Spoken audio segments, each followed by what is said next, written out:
I've been to all 50 states twice, and this might be the most uniquely American event I have ever experienced. This is the start of the Iditarod and Fur Rondy in Anchorage, Alaska. And what surprised me the most? It wasn't the snow, and it wasn't the race. When I was a young kid, I fell in love with the movie Iron Will. The idea of a sled dog race was so foreign to me. I later learned about Iditarod and how it was a competition that people from all over the world came to compete in. I had wanted to attend Iditarod for a very long time, and this was one of the craziest things we ever did in travel. We decided to go for the 50th Iditarod on a whim. 4 hours later, we had booked our flights and packed and were on the way to the airport.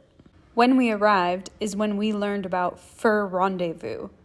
We had no idea what this festival was, but after experiencing it and all that goes into these crazy winter activities, it was absolutely unforgettable. We felt it was such a privilege to be able to be there for both events. Every winter, Anchorage turns into one giant celebration called Fur Rondy, which is short for Fur Rendezvous.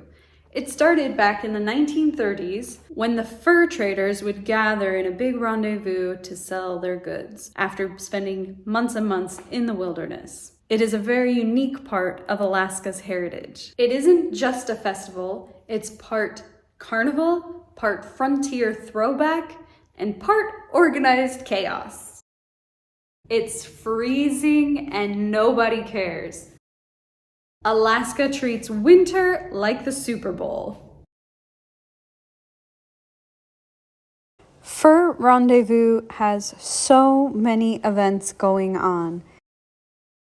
Some of the things that we saw while we were there: the Snow Sculpture Championship, ice bowling,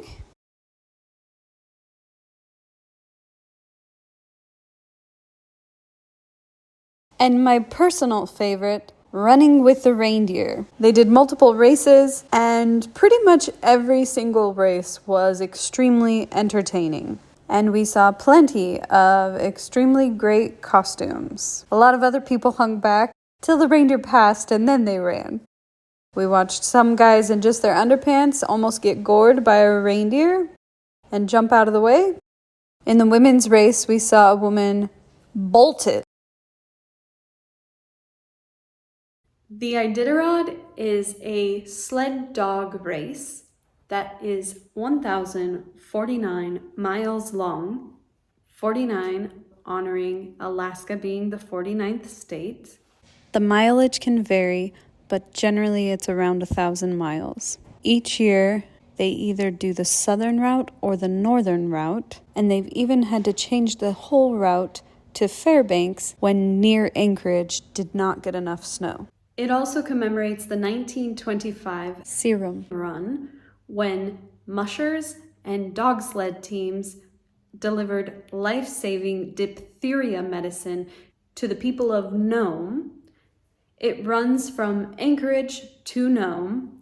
The Iditarod does a ceremonial start in Anchorage, Alaska, the first Saturday of March. The real race, or the official restart, actually starts the next day in Willow, Alaska. This is not a small town parade. These are elite endurance athletes, both human and canine. What shocked me the most? The connection between the mushers and their dogs. This isn't just a sport, it's a partnership. And later in this video, I will tell you whether I think it's worth it for you to come to winter in Alaska to travel for this event, or if you should just come in summer instead. This year, the ceremonial start is this coming Saturday. We arrived to the ceremonial start via bus, and it snowed all day.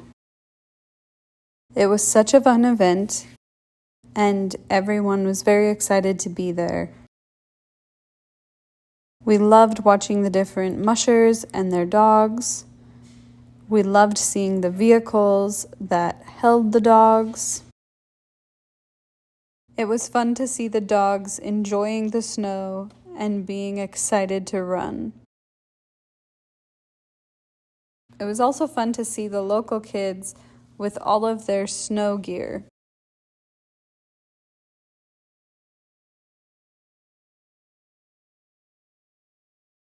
If you're thinking about coming, here's what you need to know.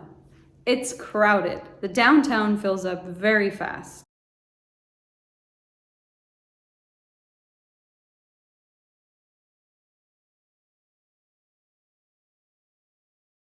It can be so cold, so you'll have to layer and layer and layer.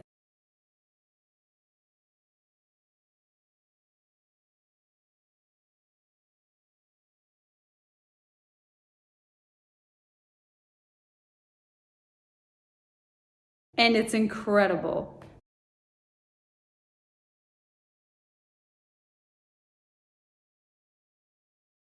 If you plan to go to the actual start of Iditarod, you might get caught in traffic for a couple hours like us. Our route said it was going to be less than 2 hours to get there, but it ended up taking us more than 3 because of traffic due to accidents. Even still, it's a completely different experience than anything else. When we arrived at the official restart, we had to hurry and try to find parking and try to find our way through an enormous crowd to find a spot. We started watching the race online as we were driving up because we got so delayed. I thought we were going to miss it completely. We ended up catching the last few mushers leaving. Again, we got to see the rigs carrying the dogs. We got to see the mushers take off with the dogs. We were standing on a frozen lake in Willow, Alaska.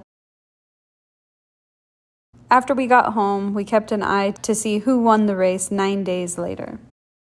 And go! And there you have it, folks, our 2022 Iditarod 50th anniversary competitors are on the trail to Nome. Certainly want to thank you all for coming out to Willow today on this beautiful day to help usher the mushers out and give them a good send-off without you, the fans. So thank you, one and all, for being here. Have a wonderful day, and please drive safe back to Anchorage if that's where you're headed.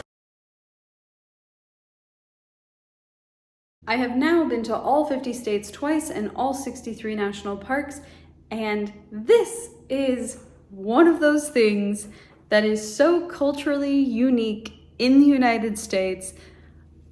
It blew my mind. So, should you come?